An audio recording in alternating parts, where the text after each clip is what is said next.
Hey, Joe.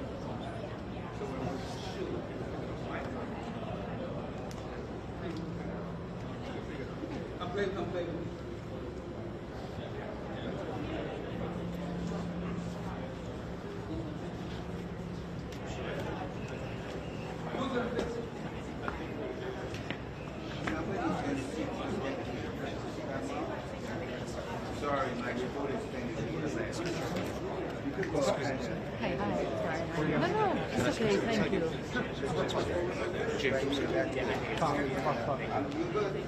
Sorry. Oh. Yeah, I'm all right.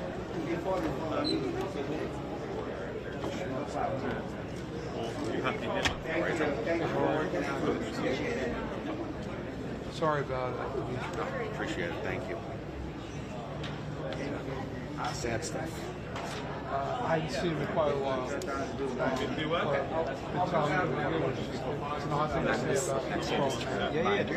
I think it's almost time to do an audio check. He's a good dude. Really good dude. Keep going. Thank you. Perfect.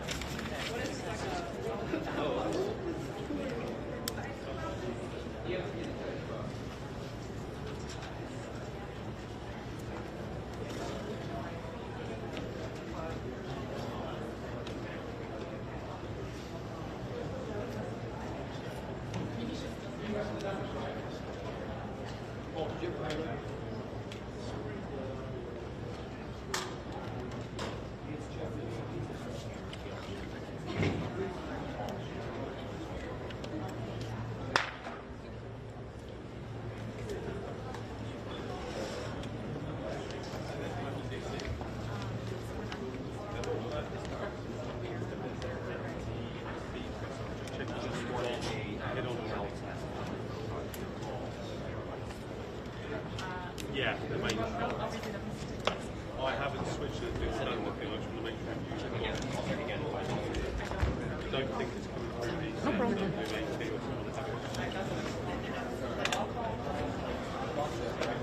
It's right about that time, right? I sit beside you. That'll be okay. Oh, yeah, that's fine, yeah. Yeah, great shot. Perfect. Yeah, that's it. And I've got cuts and James questions. No. I was trying to set a particular audio test. Thanks. Bye.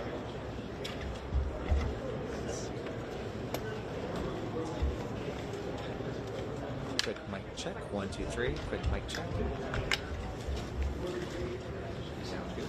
All right. Yeah, I think that was like the level's actually on there. I heard you here. Oh, that's good. Yeah. Okay. Okay.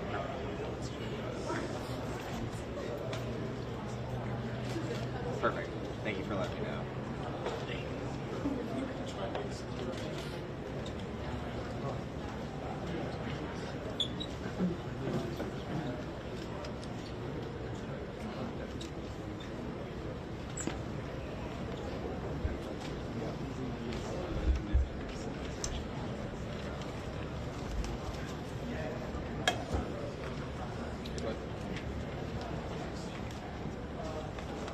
Can you hear me?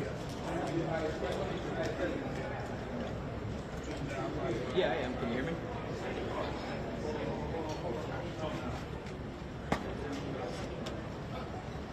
I have not seen any sort of indication, and they're just yet. So. Yeah, you got it.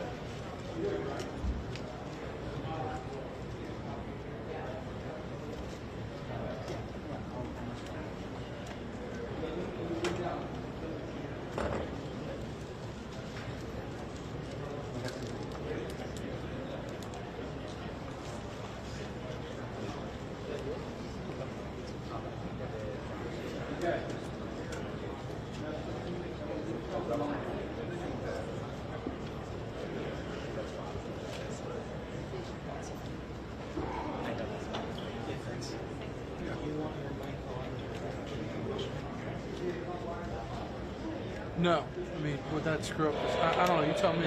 Screw up this channels.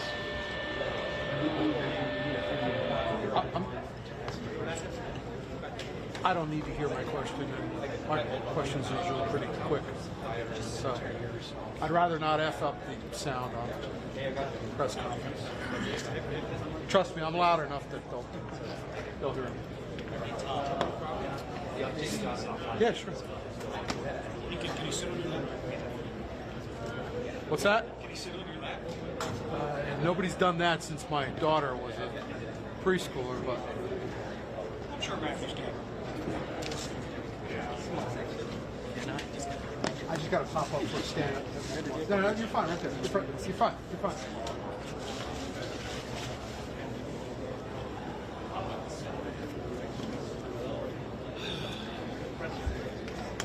Not sure they're going to fix that mixed minus problem. No. Yeah.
Thank you.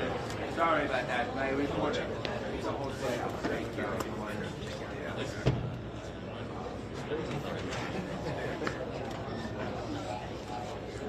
I have been leaving this one on, but I've been turning off the microphone. It's green. Yeah, that's fine. The other one's The other one I've been turning off.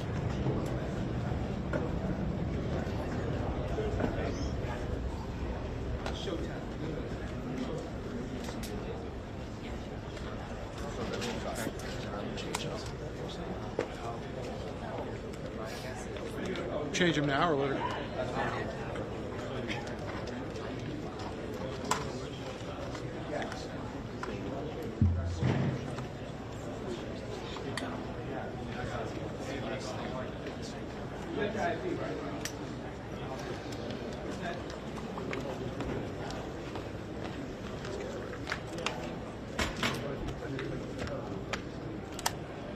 Thank you.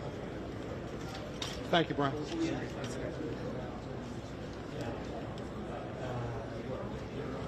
I think I guess what that actually that's 75. Do you have audio on one? Yeah, put me at 10,000. What we're going to have. He says he does. Yeah. Okay. Just sooner or Are you guys coming back to us before the presser, or are we just going to wait until after? Okay. Wow. That's what they're saying. I don't know that it's going to. Yeah, it's 3 minutes from now. Okay, that's fine. Give me a heads up if they walk out behind me, Brian.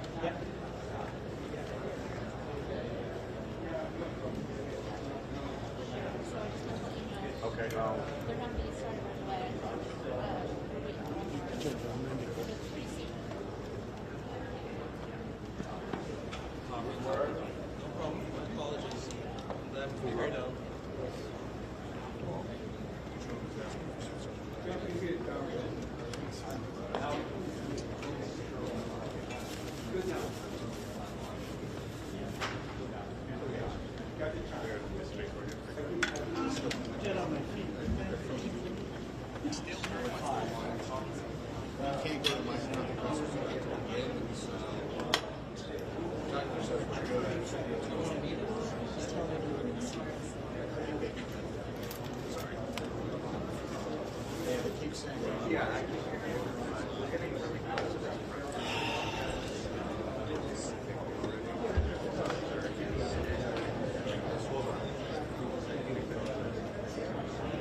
I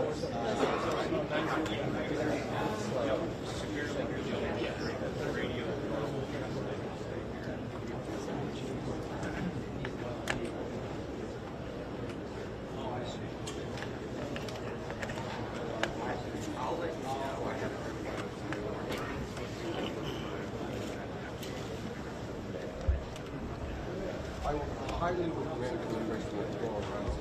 There are so many cables here that might actually, they might be disconnected.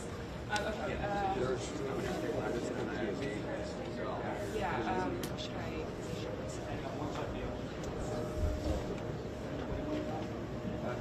How long is the cable? Is it the cable that's the issue? My presence.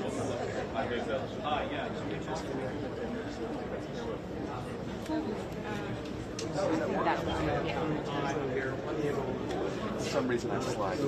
Oh, yeah.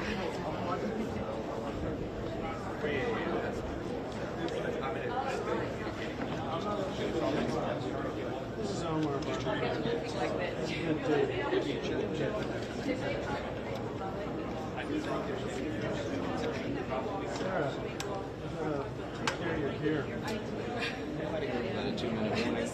Just vibes. Yeah.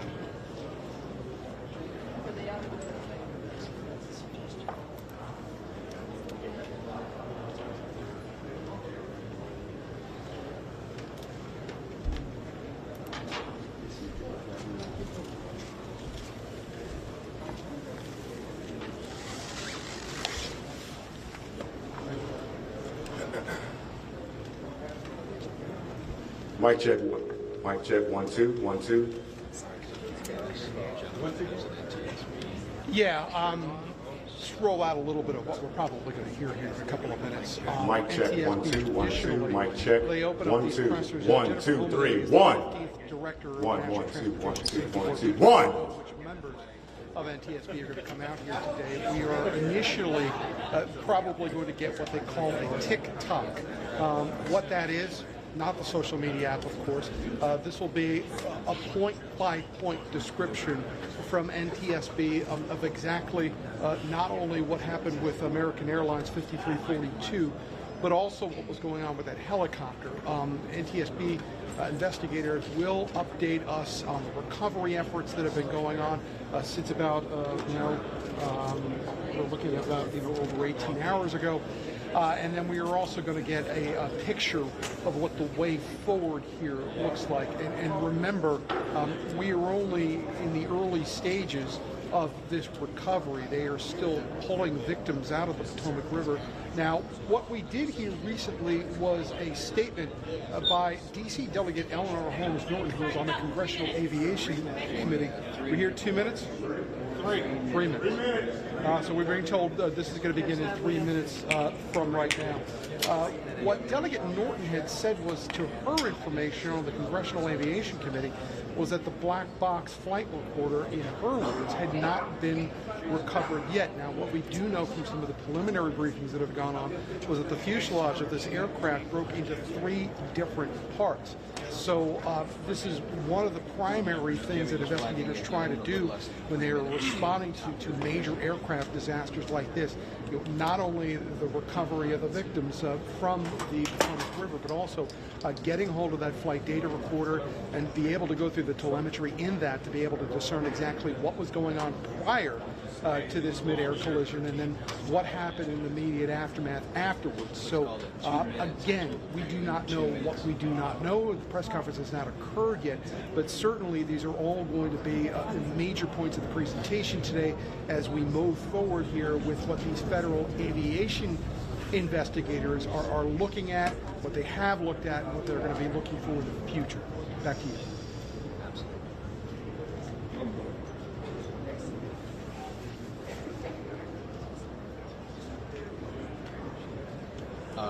Yes.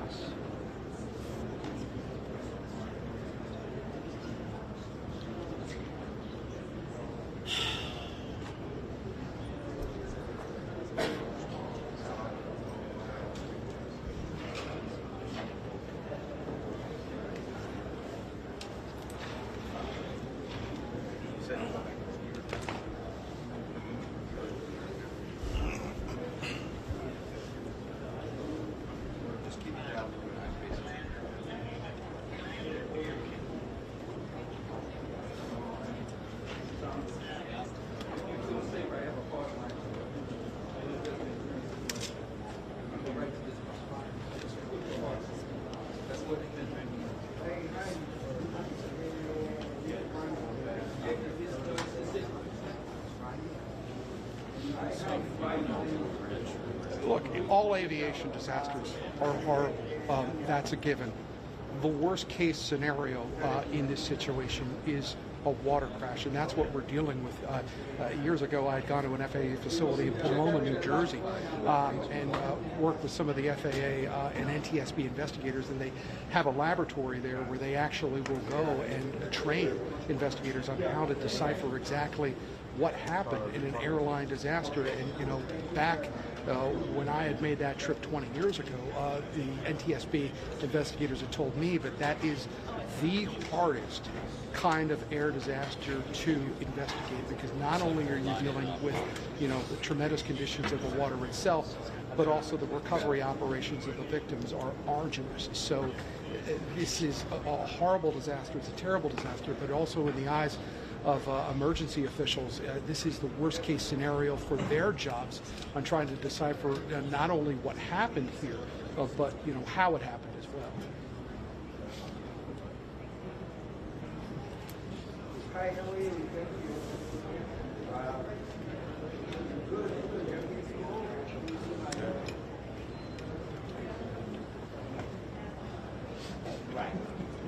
Stand by. I'm gonna sit down right now because we're about to begin. I can.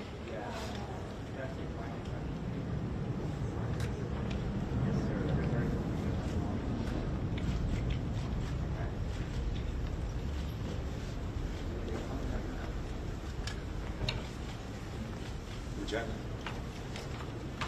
Go Chapman. I can't talk. Remember Chapman. Stay within that border there.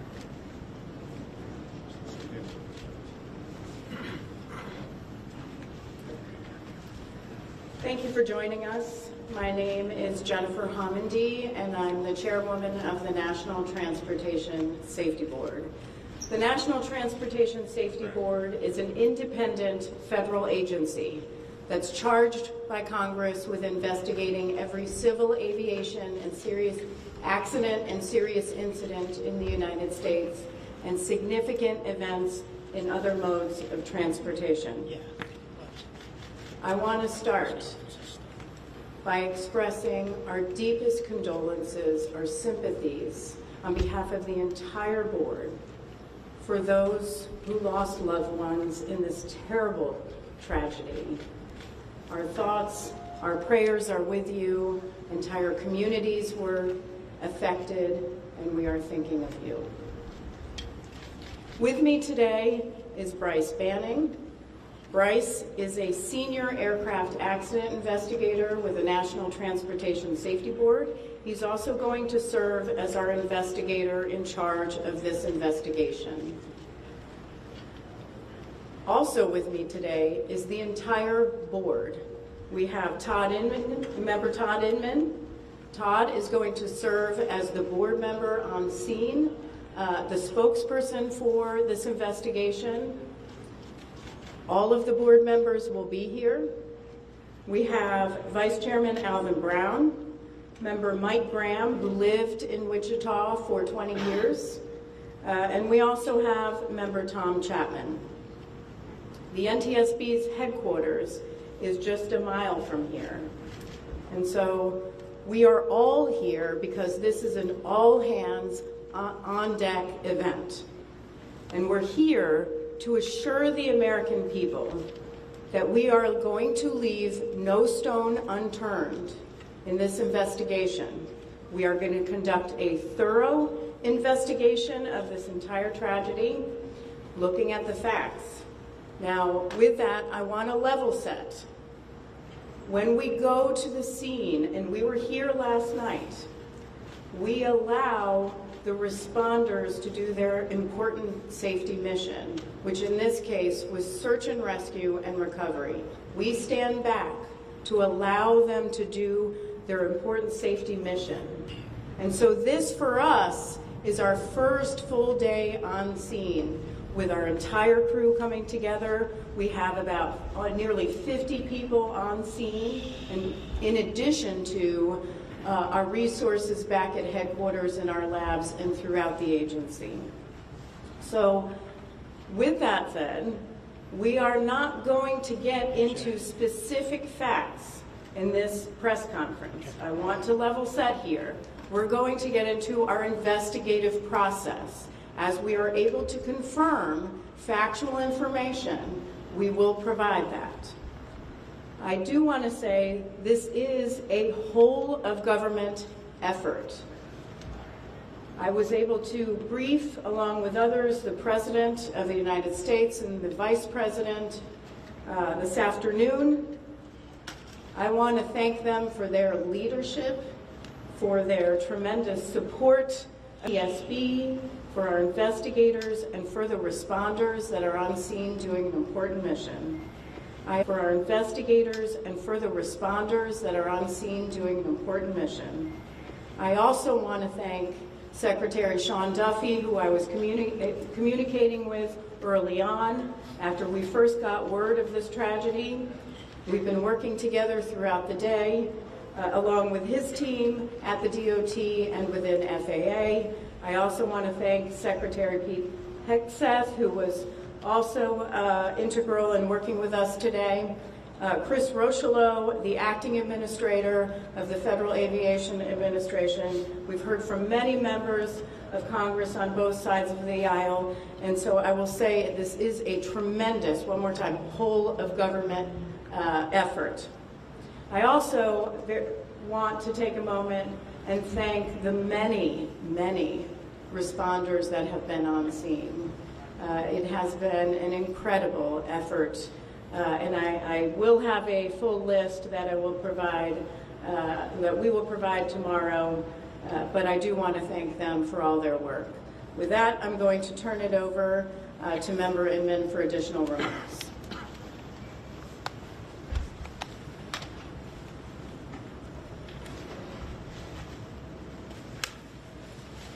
So today is our first road day on scene. Our investigative team will be on scene as long as it takes in order to obtain all of the perishable evidence and all of the fact-finding that is needed to bring us to a conclusion of probable cause. Our mission is to understand not just what happened, but why it happened, and to recommend changes to prevent it from happening again. Since we're just beginning our investigation, we don't have a great deal of information to share right now. We will keep you informed by giving regular updates as we learn more. Our intention is to have a preliminary report within 30 days, and the final report will be issued once we've completed all of our fact-finding and investigation. Now, we will not be determining the probable cause of the accident while we are here on scene, nor will we speculate about what may have caused this accident. Today, we will be going and having an organizational meeting and establishing our parties to our investigation. We currently have the following parties that are already identified: PSA Airlines, GE Aerospace, Sikorsky, FAA, NACTA, which represents the air traffic controllers, ALPA, which represents the pilots, Army, AFA, which represents the flight attendants. The Transportation Safety Board of Canada will be an accredited representative under Annex 13 of ICAO. They will be supplemented by MHIRG as a technical advisor. They were previously known as Bombardier. The NTSB offers this party status to those companies, government agencies, and associations that have employees, activities, or equipment involved in the accident. We offer that because they will provide technical expertise and relevant information supporting the development of the best possible factual record. Once they join this investigation, they are not permitted to release documents or talk publicly about the investigation without the consent of the NTSB. So I want to stress this. It is only the NTSB that will provide information related to this investigation, with one exception. Regarding the fatalities that occurred, that notification will be handled by the DC medical examiner. We will not be discussing fatalities or names. That will be handled by them as the proper authority. So we want to talk a little bit about our process. We will analyze the facts, determine the probable cause of the accident, and then issue a report of those determinations. I also want to talk a little bit about some additional people that are here with us, and they're very important to us, and that is our family assistance group. Later today, we will be briefing the families. We normally try to do this before a media event, but in this case, they're still arriving. Our family assistance specialists are already working closely with local officials and others to help assist them in their efforts to support everyone that's affected by this accident. And let me just reiterate what the chair said. A loss of life in an aviation accident is very unusual in the United States, and our heartfelt sorrow goes out to everyone that's affected. It affects us, it affects everyone around us. There are a lot of people hurting today. We will help find out what happened. We will do it factually, and we will do it accurately. As part of this, we're going to be standing up some specific working groups. Those working groups will be operations. They will be looking at the history of the accident flight and crew members' duties for as many days before the crash as appears relevant. We'll be forming a structures group, which will be the documentation of the airframe wreckage and the accident scene, including calculation of impact angles to help determine plane's pre-impact course and altitude. We'll have a power plants group. They will do the examination of the engines and the engine accessories. We'll have a systems group. They will study the components of the plane's hydraulic, electrical, pneumatic, and associated systems, together with the instruments and elements of the flight control system. We'll have an air traffic control group. They will do reconstruction and review of air traffic control systems provided to and including acquisition of pertinent flight track surveillance information, what you might typically think of as radar or NTSB, along with controller pilot communications. We will also have a survival factors group. They will be doing the documentation of impact, forces and injuries, community emergency planning, and all crash and fire rescue efforts. Also, due to the unique nature of this crash, we will be having a helicopter group as well. Lastly, we will have a human performance group, and this will not be its own group. It will actually be a part of the operations, air traffic control, and helicopter groups. They will study the crew performance and all before the accident factors that might be involved in human error, including fatigue, medication, medical histories, training, workload, equipment design, and work environment. Now we're going to take a few questions, but I will again stress, we don't have a lot of information now. We will continue to gather that. We will try to release it as we can, but we will only talk about the facts of the case that we know right now. So I'm going to ask, we'll call on a few people. I'm going to ask that you state your name and affiliation. James Matthews from Sky News. So we've heard from President Trump today talking about DEI hiring policies within the FAA and associating that with the cause of this accident. What do you say to that? Well, unfortunately, I didn't hear the remarks. I was briefing House and Senate members. But I believe, Chair, would you like to take that? As part of any investigation, we look at the human, the machine, and the environment. So we will look at all the humans that were involved in this accident. Again, we will look at the aircraft, we will look at the helicopter, we will look at the environment in which they were operating in. That is standard in any part of our investigation. Turn it back. Chair, can I ask you, has the flight data recorder been recovered yet? And what is the difficulty in a water disaster like this, which presents a very difficult environment for your investigators and the people out on the water right now? Well, the question was on the flight data recorders. And we have not recovered the flight data recorders yet. We know they're there. They are underwater. This is not unusual for the NTSB. We have many times recovered flight data recorders in water.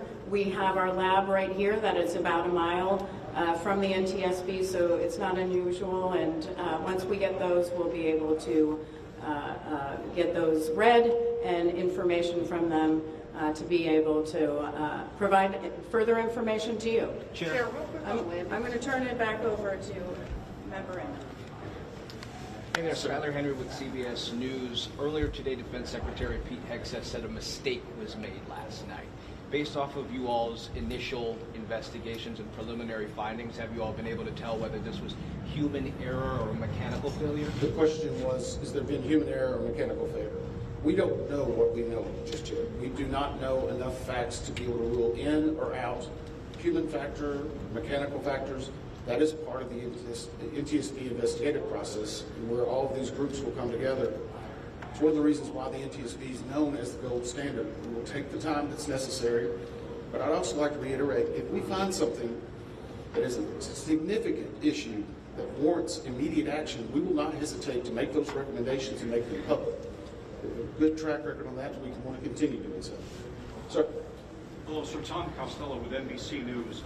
Does it hurt in your investigative process, maybe for the chairman, does it hurt your investigative process to have the president already suggesting possible causes here as you try to keep an open mind and begin this investigation? Tom, with all due respect, I think the press also likes to state what probable cause is before we get to the probable cause. So what I'm going to say is you need to give us time. You need to give NTSB, it's not that we don't have information. We do have information. We have data. We have substantial amounts of information. We need to verify information. We need to take our time to make sure it is accurate. That's best for you. That's important for the families. It's important for legislators who are seeking answers to try to figure out what they're going to do about this. And so it will take time. We do have a lot of information, but we need some time to verify that. Yeah, member Chase Williams with Fox Business. I'm wondering about the conditions in the tower last night. Were there any performance issues in the past with any of these controllers? Anything of that nature? The question is about controllers. As I said, we're just now forming the groups. The controllers do have union representation, which they're entitled to. They'll be working with our party system and our party groups. They'll be conducting interviews. Those interviews will need to be analyzed, transcribed, and other team members will need to look over it. It will be a long process, but we will go through the entire history.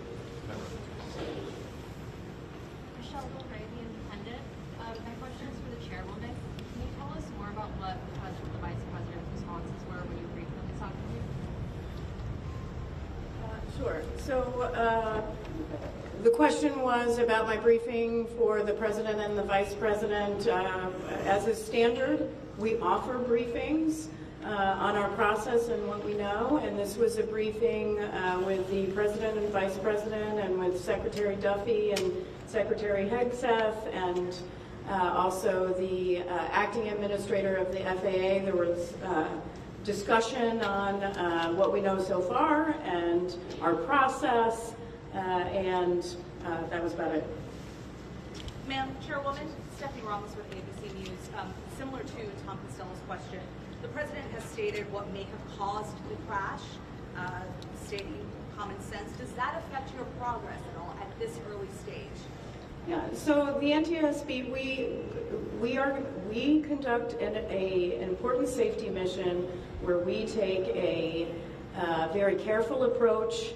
I'm sorry, the question was on speculating during investigations, which is we often hear about. What I will say is we look at facts on our investigation, and that will take some time. And at some point, we'll be able to provide that factual information, as Member Inman said, and provide that hopefully tomorrow. Yes, sir. Dave Shepardson from Reuters. Have you been able to retrieve the black boxes from the helicopter? Has the military decided whether they're going to read those to the NTSB? And what about the ATC tapes? Have you guys been looking? So the question was about black boxes, which are referred to as black boxes, which are typically orange. We have not recovered any of the boxes involved yet.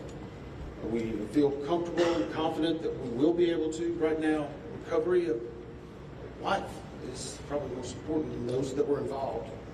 I mean, there are still ongoing recovery efforts involving the fatalities involved, along with some debris is coming out as well. We will make sure that that perishable evidence is maintained. We have a great process for that. We will probably have more than one black box, so to speak.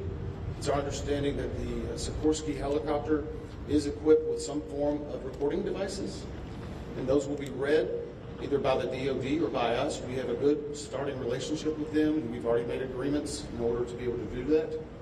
So I feel comfortable in what we're going to be doing. The other question was about air traffic control. We received a very large package of information from the FAA at about 3 a.m., I believe, this morning. That is still being reviewed and analyzed. I would say there's a lot more information that usually comes in that than what you might find online and people might speculate about. And that is part of that overall process where we take the time to get the information correct and to make sure all the parties are engaged and involved and can fact check that information. One. Gabe Cohen from CNN. Can you tell me if the NTSB has reviewed this FAA internal report that has been cited by the New York Times indicating that the controller that was on duty at the time of the crash was doing a job that's usually done by 2 people? We have not reviewed any specific reports about the controllers at this time, at least from the leadership team. Our investigators are continuing to pull all that information. Their personnel records, their files, where they were at, whether they were fatigued. All that information will be part of that investigative process. But right now we can't speculate on anything that may have been reported in the media until we get the opportunity to validate and understand how it impacts the investigation. We're going to take just a few more questions. Sir, follow up on that. Sir? Yes, Warren Conheim, Deeper Magazine. What's the process and the logistics like of bringing the families in? Are they coming into the airport? And how are you going to sort of do the sensitivity of bringing them to the place where this tragedy happened? So the question is about the families. And many of those families are still en route. Some are still being notified from both the military and from the commercial crash.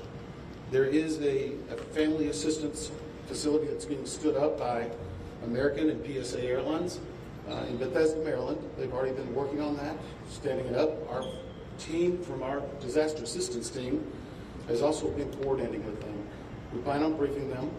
It is customary that at some point, if the families wish to go to part of the accident site, that we would arrange such a thing, but it will only be when we know that it's safe, we have the correct perishable evidence, and we can do it in the proper modesty that should be for those family members. It will be a little bit of a process, but it will take some time. Sir, to follow up on the air traffic control stuff. Now, sir, where are you? I know that Marielle Carver with DC News now. We've heard from some witnesses that they saw people were able to come down the slides of the plane. Has there been any indication that people made it off the plane together? Well, again, we will not speak to the fatalities. The DC medical examiner will, but I think the DC fire chief this morning very succinctly said correctly that we believe there are no survivors. But were they off the plane? Like, did they even get out of the plane? Last question. Sir, Victoria Sanchez with So, ABC. hang on one second. Right now, we're going through the debris fields. Nothing we've seen would indicate that maybe slides or chutes were deployed. It was a very quick, rapid impact, but we've seen nothing in that regard so far from the evidence we have, but we still need to verify all of that information. One more question? Victoria Sanchez, ABC 7. Right here. Sure. Are you going to be looking at the family member's cell phone? Go ahead. Jeff Cook at ABC News. What do you know about the altitude of the helicopter at the moment of impact? And can you talk about the procedure for such helicopters in that area? The question was about the helicopter procedures. And in D.C., it's kind of a unique environment. We've been getting briefed more and more by the FAA. I'm not an air traffic control specialist, but they're actually helicopter zones, if you will, or tracks. And this one was transiting, I believe, from track 1 to 4. As part of their normal procedure. If you live in D.C., you see a lot of helicopters going down into this area. So there's a very well-defined system in that regard. As far as altitude, until we get the additional information, we can't validate or basically corroborate any of that until we get more of the electronic data and the data that's on the plane. I do want to clarify one question that also came about cell phones. You know, today's age and time, a lot of electronics and other devices do contain a lot of different information. We've found on a number of our accidents that we actually are notified through a smartphone that made sense then. As part of our process, we will obviously treat all of the effects of the deceased with dignity. We are already starting to pull that information together. If we feel that it's necessary to find or pull some of that information, we will work with the families and make sure we do it in a manner that's respectful for them and their privacy. But right now, we don't have any plans specifically on that amount, on that area until we need to. Thank you very much. Thank you very much.